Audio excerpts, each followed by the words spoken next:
It is with great pleasure to introduce a performance by Ana Maria Caballero, who seamlessly bridges poetry and technology in her work. Today, you will have an incredible opportunity to create and co-create a work together with Ana Maria Caballero and listen to her poems. Give a quick applause for Ana Maria Caballero. Thank you so much. Cold front in Miami. Vapor whirls on moving lips. The ocean heaves, dragon green turns against its shore. After drop-off, I join the mothers to presage the harvest moon. We amass as gatherers on days when hunting looms. Buenas tardes, Miami. It is a great, great joy for me to be here in my birth town of Miami, in this new world of a venue, performing my art, my poetry for you all. Thank you, Art Basel, Alan, Jenny, TAIX, for this incredible opportunity. Now, I'm sure you've all seen deeply moving works of art this week, but I wonder if you've had the chance to really digest them, to really sit with how they've made you feel, much less record these emotions. Here, you will have the chance to decant. I view my performances not as presentations, but as guided tours into your own emotional realms. Our time here together is in no way mine. It is 100% yours. Your emotional reactions to my poems are today's main event. To begin, I'd like to parse your senses by delivering the same poem 3 different ways, so that you might examine what it feels like to receive the same body of language via different sensory input. First up is sound. Sometimes we think that immersion requires massive screens and elaborate soundscapes, when in actuality, the most powerful form of immersion is that which beckons in, such as listening. Please close your eyes and listen to me read. Waiting room. 26 weeks ago, you entered my belly as an invisible coin. Now, I bump into walls with your bulge, spill soup on you, prop my elbows across your arched loins. Nina, our space is this one evening as minute in a moonlit room. I invite you to take over as you do. Exhaust me as you do. 14 more weeks, child, to crowd my organs flat, to know absolute privacy, to witness the secret of my swollen eye, to collect my voice with the web of your hand. Tú, yo, tuyo. Only once will I allow you to see this, Nina, this one collapse by the cage of your crib. Is my shaking waking you? Don't think it common. It is just the waiting that does this. Not for you. No. I wait for me, for the mother in me to take care of me, to birth me and bathe me and put me to sleep here in your room, where the moon primes my womb, so I may rise to receive you, reliable as a worn wooden spoon. You may now Open your eyes. You will see that in your hands lies a print of the exact same poem. I believe that reading is the closest form of communion between two minds. When we're fully engaged with a text, we allow its words to enter our minds and become inseparable from our own, revealing thoughts, ideas, emotions we didn't even know we had. Annotations, marginalia, are beautiful representations of such proximity. A recurring theme in my work is the way that readers and writers construct each other. I now invite you to spend a few minutes reading the poem to yourself and marking it up, bringing my words to life via the act of reading.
Once you're done, just look up so I know that you've finished.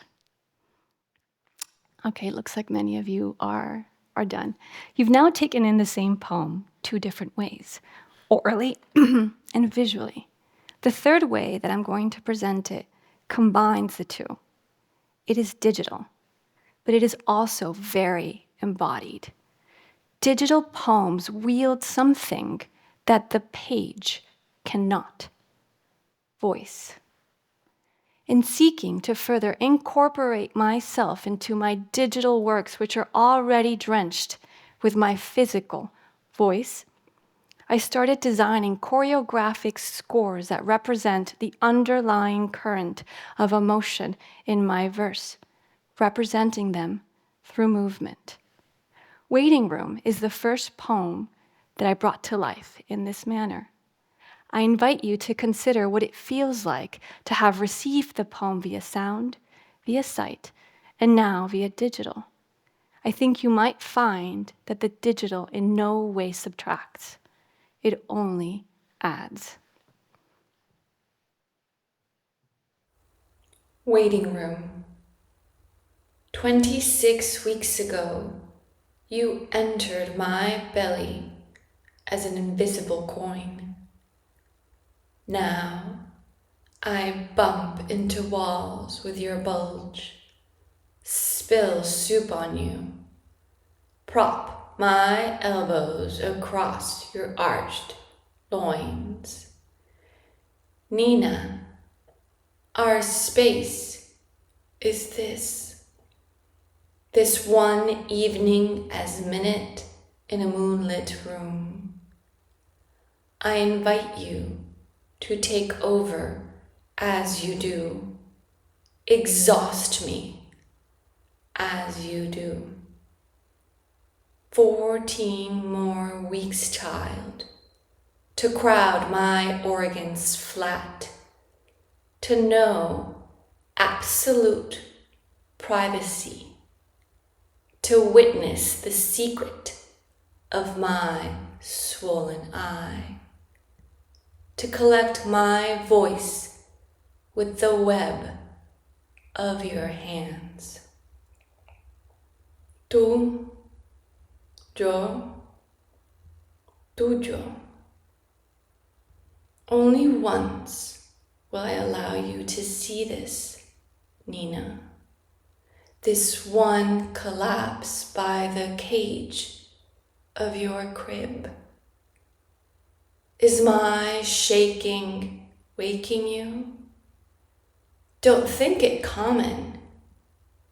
It is just the waiting that does this. Not for you. No. I wait for me. For the mother in me to take care of me, to birth me and bathe me and put me to sleep here in your room, where the moon primes my womb, so I may rise to receive you, reliable as a worn wooden spoon. Poems are works of art, but poetry's had a logistical problem. The way we were accustomed to supporting the work of poets is by acquiring poetry books.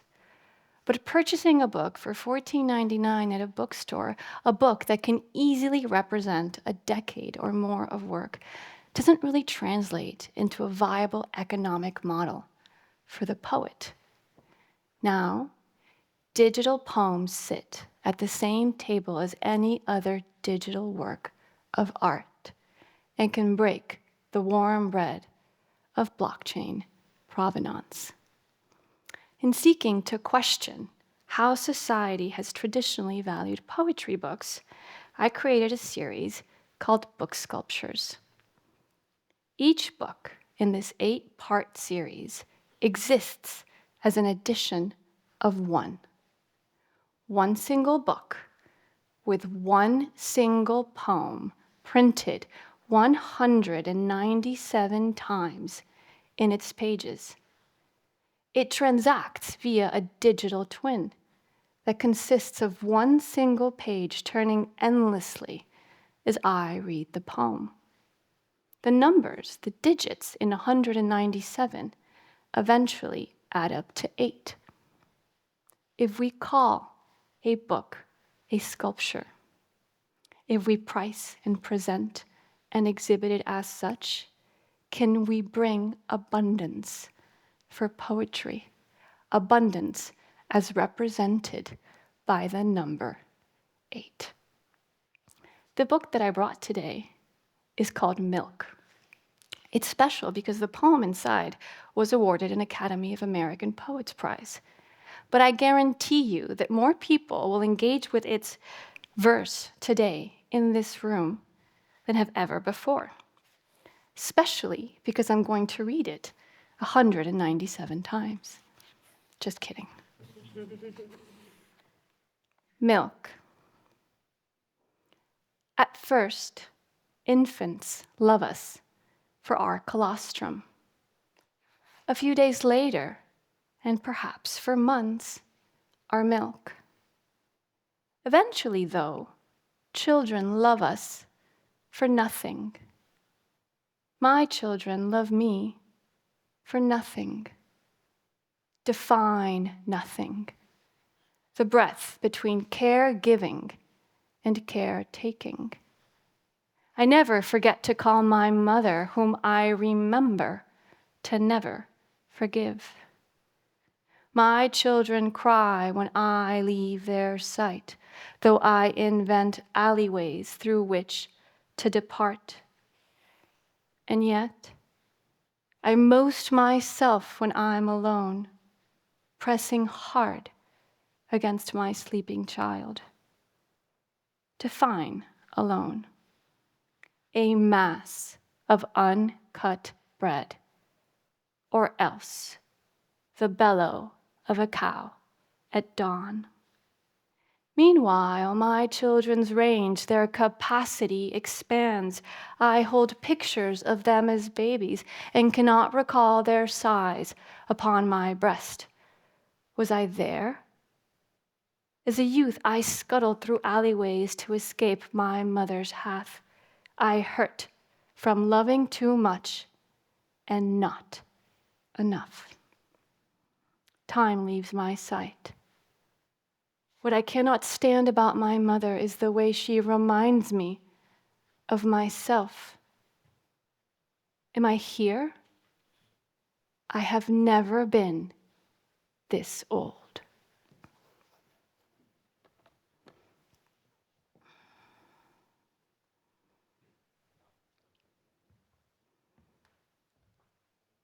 I've now read a few of my poems to you. Hopefully, you felt something, a feeling that might pass, but it will come back. Poetry haunts us. In seeking to materialize this haunting, I created a generative AI system called Paperwork. Paperwork translates individual emotional reactions to my poetry into digital paper sculptures. Through 2023, I perform my verse at various venues. At the end of each performance, I ask the audience to write down a word, a couple of words that somehow represented their experience of my work. I gathered these slips of paper, these distilled moments of connection to poetry, and used their language to summon Paperwork's compositions from latent space, presenting paper not as the messenger, but as the message in and of itself. At the end of our time together, after I'm going to read a few more poems, but when I'm done, please linger. You are free to write down a word, a couple of words on the pad with a pencil provided. I will gather these slips of paper and I will create a new sculpture which will be presented here tomorrow at the New World Symphony Center and will materialize our collective moment together, showing how things that we sometimes believe to be ephemeral, such as poetry, such as the digital, can help each other become even more material than they already are.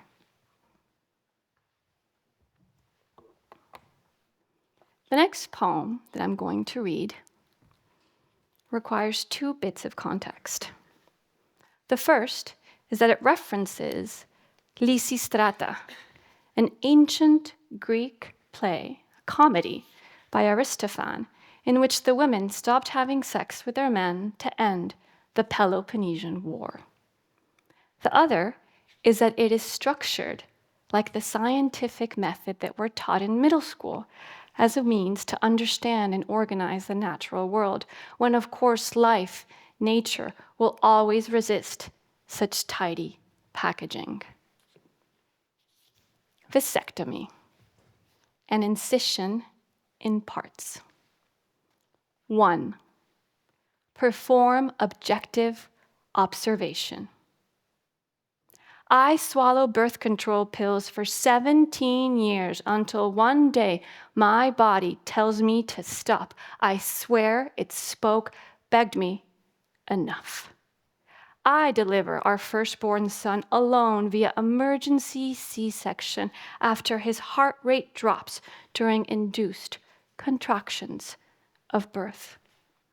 I breastfeed our insatiable boy despite torn nipples and a nipple stone, like a kidney stone. So, another cesarean to birth our girl, then months hunched over as wet nurse. For years, I ask patiently, incessantly, love, go get it done. He says, why should I put my body through that when condoms work fine? 12 years of marriage, 5 years of courtship, and here I am freezing mid-coupling for rubber, inspecting damp latex post-coitus. He almost 50, I nearly 40. Both of us still laden with dreams. Methodically, we do not want more kids. 2, ask questions. If the condom rips, below are the possible outcomes to this. Morning after a pill, whereby I dial the doctor, I haul to a pharmacy, I gulp for hormones, I put my body through that. A child. Of course, we will love the cute little baby. But what happens at night when it needs to sleep, when it needs to eat, and my husband thinks he can sleep? An abortion. An abortion. 3, construct a hypothesis. All the above outcomes eventually lead to this. I demolish my husband. Because he responds in kind, in due course, he will wreck me back. The end. The 2 kids we love and have raised, our marriage with its professional sex, and look at us every day, better friends. All of it ends. 4, test the predictions. I sit him down, sketch out the end using paper and pen. Inside my head, I encounter Lysistrata. So I say no sex until snip, snip. After 3 weeks, he gets the gist. Finally goes to the urologist. 5, is the experiment working? 4 years ago, he had a testicular infection. Since then, 2, maybe 3 times, he suffered a bit of bother down there. The urologist decrees a chronic condition, scribbles a note my husband brings home. Not advisable to make an incision. 6, troubleshoot procedure. I convey my findings to my colleague, Maria, who provides key insights. Before my second C-section, my husband told my male gyno, "Doctor, can you tie her tubes when you slice her?" But Maria, doesn't that make recovery much more painful? Have you ever seen a man not have a woman take the hit for a man? Suck it up. Secure your reproduction. What about that hormone-free copper T that gets pushed into the uterus? 7, analyze. I want to stay married to the same man. Condoms are depressing. Holy shit, no more kids. I get the gist. I call my gynecologist. 8, use experimental data as background for new procedure. On the day the copper apparatus is inserted, I say, "Honey, don't forget my appointment today." "Wait," he moans, "you want me to go?" "It's in your calendar," I affirm. "The procedure will hurt." But I have a call. My first period after insertion, I bleed streams for 10 days. In the bathroom, I point to the torrent of red. "Jesus," he cries. "The internet said this might happen," I groan.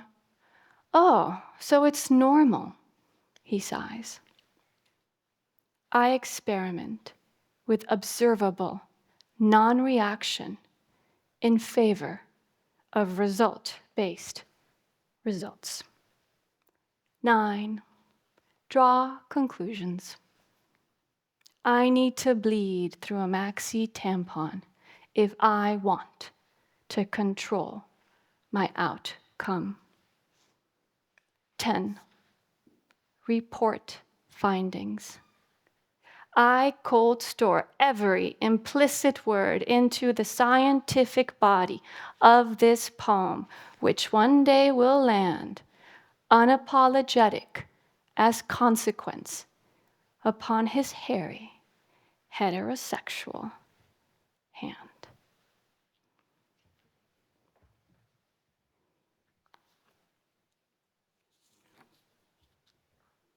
Because we're in Miami, I must read you a poem in Spanish. I love hearing poems in languages I don't understand, so please, if you don't speak Spanish, do not feel left out. You're very much included. Take it as a relaxation, a mental massage. I wrote this poem when I worked for the Colombian government, handling press relations for subjects that included the peace treaty between the paramilitaries and the armed forces. It is called Reconciliation. Reconciliación. No sucede con bocas crecidas como tribunales, prensas paradas, flechas excitadas. No sucede con 1000 dedos suspendidos sobre un cuello, un solo cuello que oculta miles de huecos. Solo sucede narrado de lejos, como cinta polaca con financiación alemana. Camiones cuadrados, mujeres muy blancas, hombres más altos, otros continentes, libros publicados. Solo sucede cuando el cuento se cuenta como cuento. Había una vez un país montañoso donde vivía una joven llena de rumores. Desentierra aquí, decía. Desentierra allá. El cuento, narrado en vivo, si abre con la muerte, se aleja como mito. Sucede, pero solo al finalizar la cinta, los nombres rodando, cuando el palco se mira y se levanta callado. There's a rule that you can't have a poetry reading without a love poem. And since we're in an art fair, I brought a love poem to a painting, also written in Bogotá. Mi cuadro favorito es el que no visito todos los días a la hora del almuerzo. Es el que visitaría si diría que no cuando piden que acompañe, que opine, que comparta, que responda duro y frío, como mujer soltera que soy. And the last poem that I'm going to read to you today is actually dedicated to my friend Deja, who just walked in. Very happy to see you, who's taught me a lot of things about cauliflower. It also requires a little bit of context. It references 3 thinkers. The first is Emerson, Ralph Waldo Emerson, the American philosopher who championed a return to a disordered life, to nature, so that we stop dissecting and trying to understand everything around us. It references Goethe, the German philosopher whose work Faust is considered by many as the most important work of German literature, and whose opening scene is one of the most delightful works, most delightful scenes ever, in which you have God surrounded by the angels, and the angels are fawning, saying, "Oh my God, this is the best thing you've ever created. These human creatures, really, God, you outdid yourself. They're wonderful." And Mephistopheles, aka Satan, says, "Have you guys been down there? Because I have, and I'm not so sure." And so God goes, "Yes, okay, a few of them are a little twisted, but go meet Faust. He really is my favorite human." And so the devil goes down, and in about 24 hours, Faust has sold his soul to the devil in exchange for limitless knowledge and every single conceivable pleasure. And the final thinker that I reference is Carl Linnaeus, who invented the binomial system of naming, the way that we name most of the natural world. But he himself lived a completely wild life. Fruition. There must be a right way to chop cauliflower. One that doesn't spew a million tiny florets all over the kitchen counter like so many clots of beige blood bursting from a zero-gravity wound. You see, I have this problem whereby I can't stand mess anymore. And that's a problem because Emerson says it's a problem. This need of my mind to categorize, though I can't help the despair I feel, which must look like rage to my children, when I see burnt turmeric all over the stove before sitting down to eat. I know what you're thinking. Why not heat up tortillas? I have this other problem, which is I crave tikka masala every week. And that's a problem because Goethe says it's a problem. This need of my mind to live full at all cost. So I mince ginger and onion, though the skins and rinds drive me nuts. Even crazier, I'll oversprinkle cumin and coriander until they jet out of the pan because, come on, live a little. But then immediately I must sponge it up. So I wonder if I'm the secret villain from a Telemundo soap opera who won't just chill and grill tortillas, but instead must wreck the lives of other people. Here, other people's lives, a metaphor for tikka masala. But you got that, of course. And the mess in my kitchen isn't so bad as the rush in my brain to tidy it up.